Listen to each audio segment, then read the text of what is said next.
Every single year, the NFL draft creates a period of intense anxiety for young players in Houston because a new name on a card can end a career in an instant.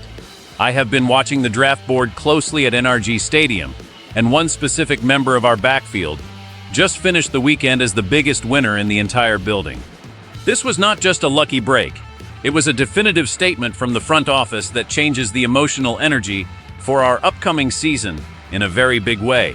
Woody Marks stood right on the edge of a major roster shakeup during the recent draft, but the Texans decided to give him the keys to the future instead of a replacement. After a rookie year where he showed flashes of absolute brilliance, many experts predicted the front office would hunt for a fresh face to compete for touches. We saw talented prospects like Mike Washington Jr., Jonah Coleman, and even Adam Randall sitting right there in the middle rounds, waiting for a phone call from Houston that never came.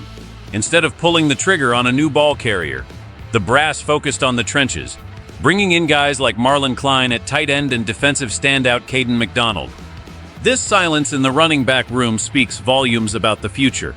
By passing on every single drafted runner, the team solidified a clear hierarchy that revolves around two specific men.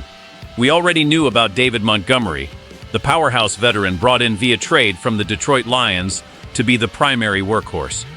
He was acquired to provide that physical downhill presence that wears out opposing defenses in the fourth quarter.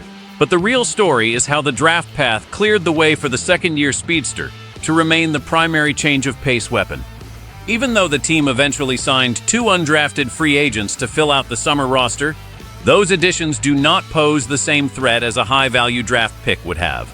The coaching staff clearly believes that the combination of the veteran Montgomery and the explosive young playmaker is enough to carry this team deep into the postseason.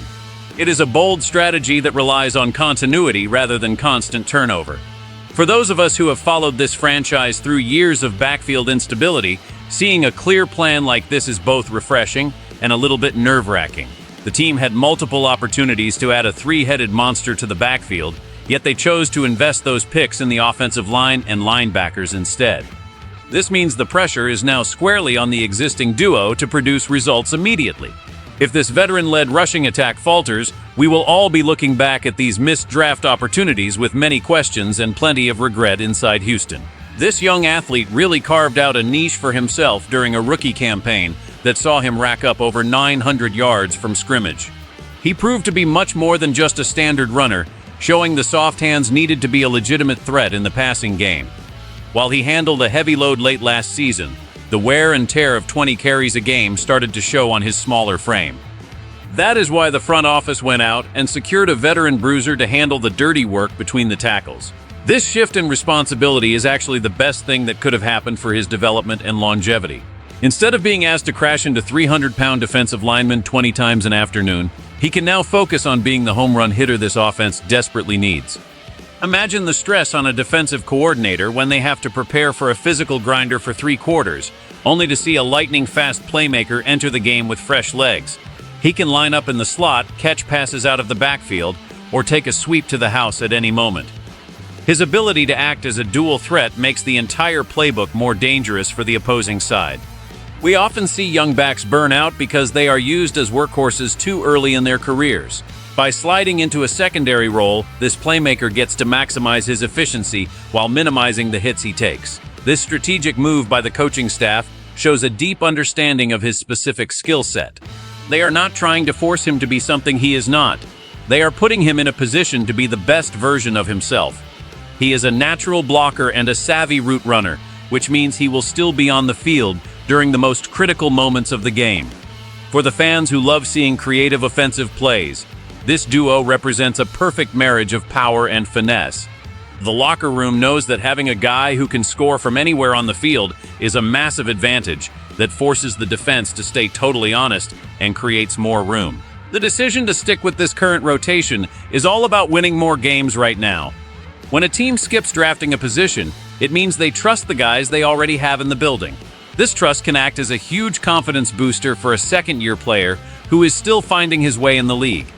For the Texans, this means they do not have to spend time teaching a rookie the complex blocking schemes or the timing of the play-action pass.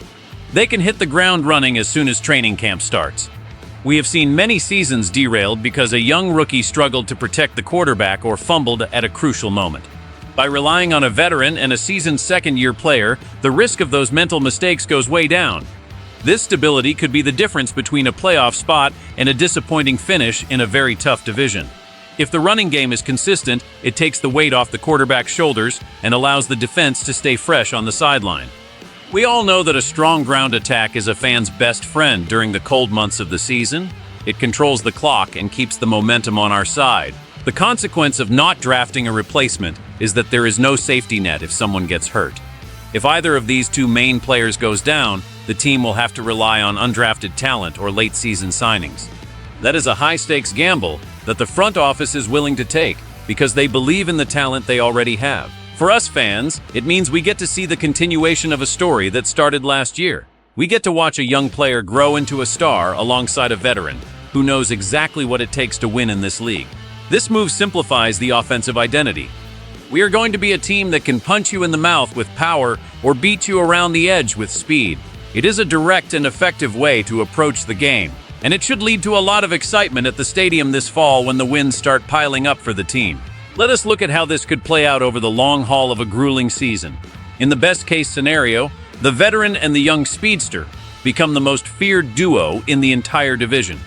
The power runner softens up the defense early on, and then the explosive second-year back comes in to finish them off with big gains.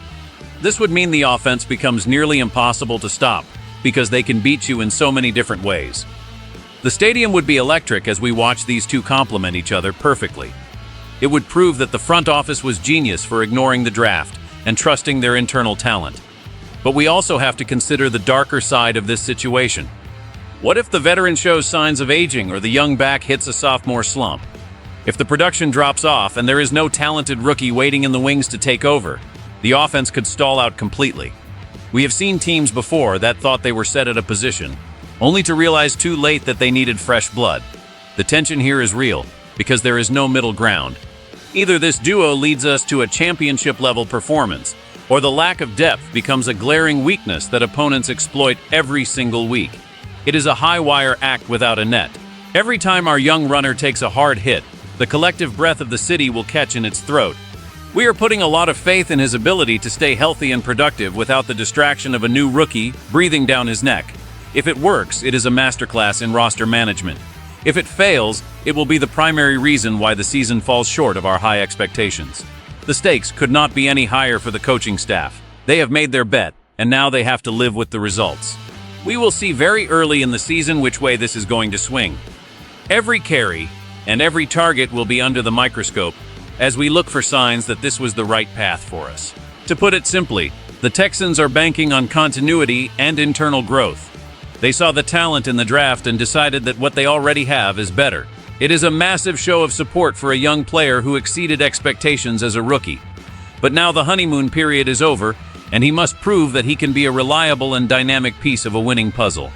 Be honest with me, do you think skipping a running back in the draft was the right move, or are you worried about what happens if the injury bug hits our backfield? I want to hear your thoughts in the comments because this choice will define our season. If you love the Texans and want the latest inside scoops that you won't find anywhere else, make sure you hit that like button right now. It really helps the channel reach more fans like you. Also, do not forget to subscribe and turn on those notifications so you never miss a beat as we follow this team toward the ultimate goal. We are in this together, and I will be here with you every single step of the way tonight, friends.